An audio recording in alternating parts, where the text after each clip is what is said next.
So, good day everyone. Today I will now continue the discussion on popular geopolitics. In this presentation, I will discuss the examples of popular geopolitics. So, we've known in the previous discussion that the study of popular geopolitics involves the study of media in all its various forms. So, any formal or practical geopolitical discourse needs to be broadly disseminated in order for it to para mahimong popular geopolitical discourse. Therefore, in order to gain a deeper understanding of the popular geopolitics, we will now explore how geopolitics is mediated into the popular culture. Among the topics that we will discuss are the cinema, comics, sports, radio, media, cyber balkanization, and artificial intelligence. So first, we will now discuss the topic of cinema. So in recent years, film or cinema has been a major genre within which the imaginaries involved in mapping the geopolitical landscape have been represented and reflected upon. So the first movie that we will analyze is the movie James Bond. In this, we will see the representation of the United Kingdom as a global power. So in order for James Bond to represent the United Kingdom as a global power, kinahanglan niya i-project ka nga power around the world.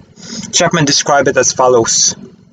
One of the ideological functions of the Bond narrative is to construct an imaginary world in which Pax Britannica still operates. Thus, Britain is presented as being in the front line of the conspiracies directed against Western civilizations. So, often ma-observe po nato sa mga Bond movies that si James Bond kauban niya permi ang American agents. However, in these scenarios, makita nato nga Bond is the one who is smarter, smoother, and more critical sa successful resolution of the crisis. Thus, makita nato the special relationship between the United States and the United Kingdom is represented as being reciprocal. Kay ang Britain makuha ni ang money o ang brute force sa United States nga ma-offer o ang United States makuha ni ang British intelligence, subtlety, and the panache of the British. Comics. So comic book is also a medium through which national identity and geopolitical scripts are narrated. So the example that we will look upon is Captain America, which presents the US foreign policy as being defensive and not offensive. So according to Dittmer, he argues that comics are important to geopolitics as they appeal to the young audience exactly kung asa ga-start pa lang ilahang socio-spatial frameworks. He also argued that Captain America present US foreign policy as being defensive and not offensive. So, to make this case, iyang focus ang weapon ni Captain America which is a shield, which is unusual na kayo sa American comic characters nga most halusa sa ila kanay dramatic o offensive nga mga weapon. Sports. The Olympic idea in the modern era is symbolic of a world war, one that does not openly reveal its military ambitions, but which provides to those who know how to read sports statistics a good appreciation of the hierarchy of nations. So this quote is an excerpt from 1913 German sports newspaper. So mabasa nato that Olympism was very integrated na good into the international relations game. So whether fascist regimes or democracies, states understood very quickly na they could use sports or utilize sports, symbolizing it a battle between athletes representing nations. So an athlete's or team's victory become the country's victory. And the World Cup tournament is a great example to think about geopolitics in a more lived and embodied way. So one way to think about the World Cup is as a form of popular geopolitics is to think about the players. So, di ba ilang bodies, they wear jerseys, they're decorated by national symbols. So, ginabutan na flag ilang jerseys. O kung usa po ang colors lang jersey is most of the time mo po ang colors sa ilang flag. So, their successes and failures map onto the nation itself. There is a great deal of pressure good to represent the nation well, both in sportsmanship and in actual performance sa World Cup tournament. So one salient example of the game's ability good to directly impact the global politics is the armed conflict nga hitabo between Honduras, and El Salvador in 1969, the so-called Soccer War. In fact, author Eduardo Galeano sums up the tension that spilled over the matches into greater society. Ano siya? Soccer, metaphor for war, at times turns into real war.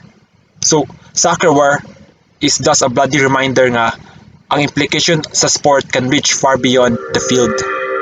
Radio. So, radio is a central technology in both the production and maintenance of the modern world.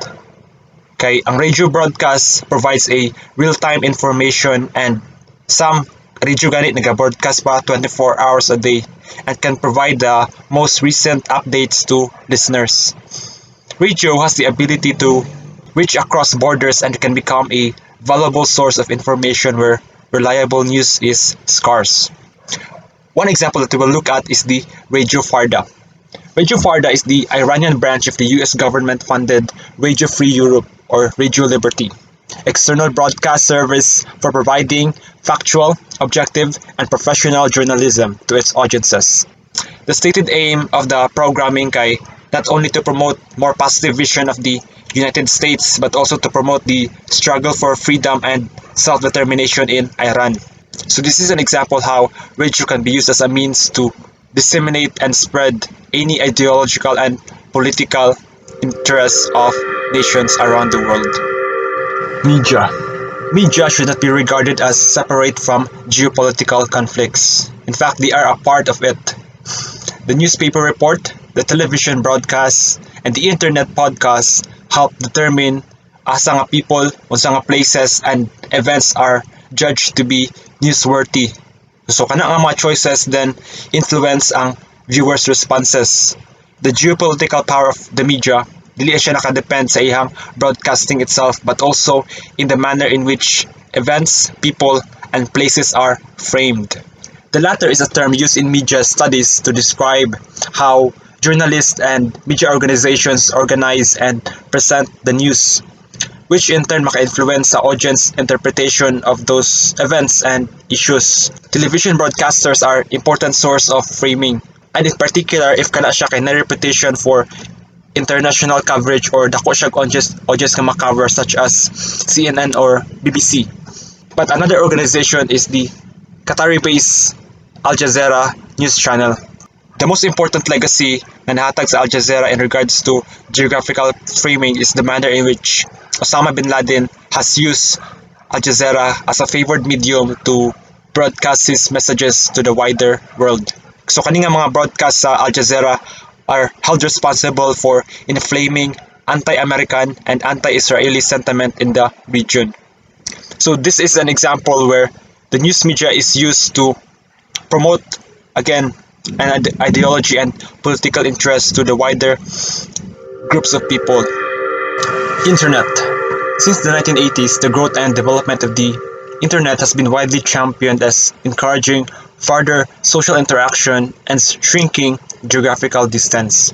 So the powerful search engines such as Google allow mga user to access or download images and stories in a mere seconds na mga positive or negative consequences. This example of the Internet clearly allowed all kinds of activity to flourish, including global terror networks and neo-Nazi groupings. Al-Qaeda, ang terrorist group, gamit nila ang internet to generate funding. Nag-send sila encoded messages sa mga members o publicize mga videos sa speeches sa ilang leader. So, much sa frustration sa national governments, kaya ang internet magod kay lisod kay siya ipulis og ipatrol. Kaya ang website, kung i-shutdown mo siya, it can re-emerge shortly afterwards with the different domain address. Cyber balkanization. Cyber balkanization comes from the word balkanization, a geopolitical term for a disorderly or unpredictable fragmentation or sub-fragmentation of a larger region or state into smaller regions or states which may be hostile or uncooperative with one another. In regards to cyber balkanization, it is the segregation of the internet into smaller groups with similar interests. So basically, mo siya tribalism but in the realm of the internet. So while the internet contributed to globalization and information exchange, it also may be used to foster discrimination and divide. In fact, countries such as China have erected what is termed a Great Firewall for political reasons, and Russia has enacted the sovereign internet law that allows it to partition itself from the rest of the internet, while the other nations such as the US and Australia discuss plans to create a similar firewall to block child pornography and weapon making instructions. So basically, ilan lang separate ilang self from the rest of the internet. Ilang gi-exclusivize lang mga content and promotes privacy. In fact, a survey conducted in 2007 by a number of large universities including Harvard found that Iran, China, and Saudi Arabia filter a wide range of topic, and South Korea also filters and censors news agencies belonging to North Korea. So katong study, they found out that numerous countries engage in substantial politically motivated filtering. Artificial intelligence. Artificial intelligence is the future. Whoever becomes the leader in this sphere will become the ruler of the world, declared Vladimir Putin, speaking before a group of Russian students and journalists in September 2017. In this example, we'll look at artificial intelligence. Kaya ang rapid progress sa AI makes it a powerful tool from economic, political, and military standpoints.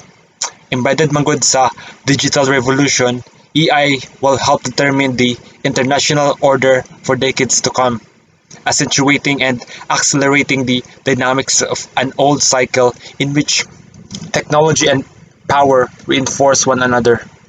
It will transform certain axioms of geopolitics through new relations between territories, space-time dimensions, and immateriality. National actors around the world kay increasingly aware na sila sa strategic, economic, and military stakes of the development of AI. The American and Chinese digital empires will probably dominate the international geopolitics in the years to come, kaya sila man gyud ang frontliner sa AI technology. So in this example, makita gid nato that nations are competing for the development of AI in their respective country. Kay kani gyud ang mag-determine whether they will become a superpower in the decades to come or dili na ba. So in conclusion, this chapter has shown how popular geopolitics can be studied with reference sa media, and clearly could be extended to consider in greater detail others such as radio or internet. While established media forms such as newspapers, television, and radio remain highly significant in producing and circulating news about the world, it is new media forms such as the internet, the associated practices such as the cyber-balkanization and AI that will command increasing attention from those interested in popular geopolitics. The nightly news, the monthly comic book, the summertime blockbuster action film, these are all episodes of the national life that binds together a variety of people without much in common except for their popular culture. Popular culture provides a vast array of resources for people to discuss and debate their collective identity. So in so many ways, popular culture and popular geopolitics are so constitutive. So this is Popular Geopolitics. Thank you all for listening.